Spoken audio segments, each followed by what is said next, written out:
سلام، به آکادمی مستر خوش اومدید. تا حالا به این فکر کردین که چند نفر توی دنیا شبیه شما هستن؟ شاید یه همزاد دارید و نمیدونید.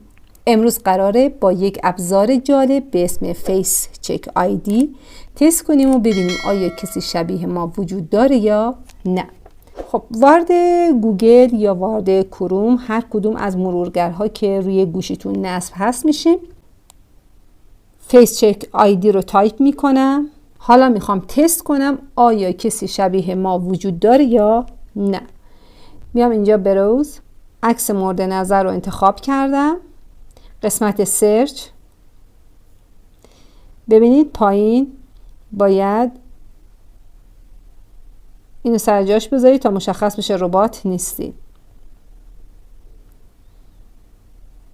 داره سرچ میکنه. کسانی که از سوشال مدیا یا از شبکه‌های اجتماعی استفاده کردن و بیس صورتشون شباهت به بیس صورت شما میخوره رو اینجا برامون میاره. حالا من اومدم این آقا سپهر رو انتخاب کردم. ببینید این عکس‌ها رو بهم داد. شما هم میتونید تست کنید و همزاد خودتون رو پیدا کنید. در ضمن با همه اینا هم میشه ارتباط برقرار کرد از طریق سوشال مدیایی که دارن.